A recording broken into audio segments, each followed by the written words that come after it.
All right, so Lyra is a summer constellation, so the best time to see Lyra in our night sky is in mid-June in the midnight sky. We're looking at the sky in this image on June 16th at midnight from my location in Midland, Michigan. And you'll want to look north to find the constellation Draco, and at the head of Draco, you'll look east where you'll see the very bright star Vega, and then Vega creates kind of a tail leading to the rest of Lyra.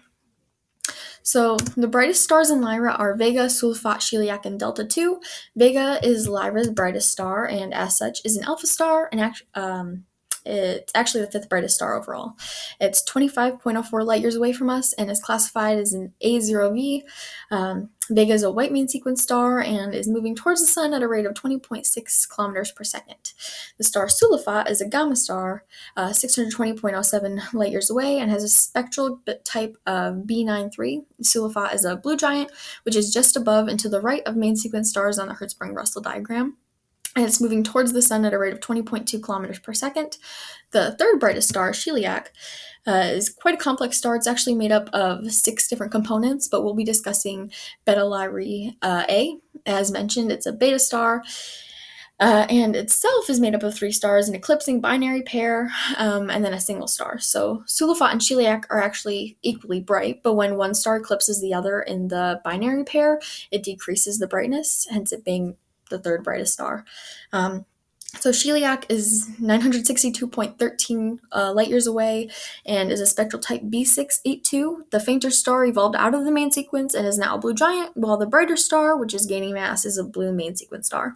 So Chiliac is moving away from the sun at a rate of 2.2 kilometers per second. And then Delta II, a delta star, is 736.26 light years away and is a spectral type M42.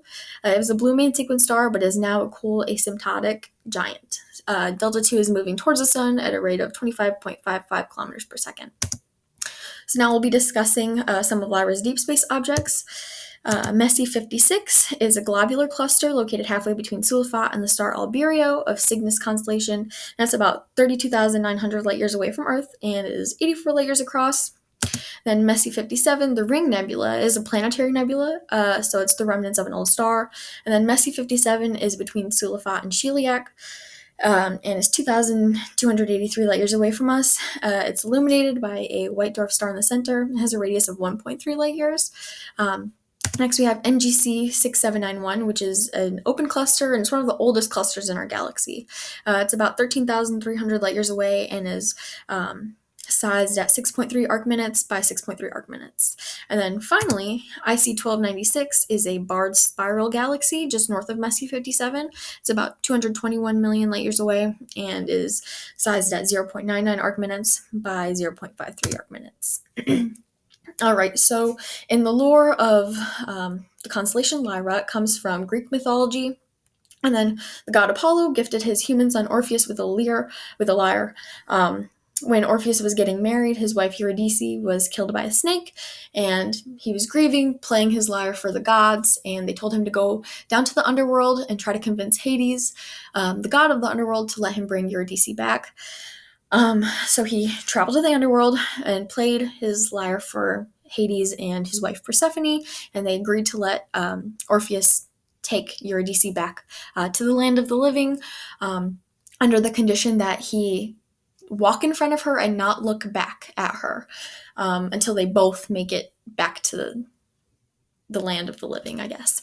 And unfortunately, on the last step, when he got there, his wife was a step behind, and so when he looked back at her, she disappeared.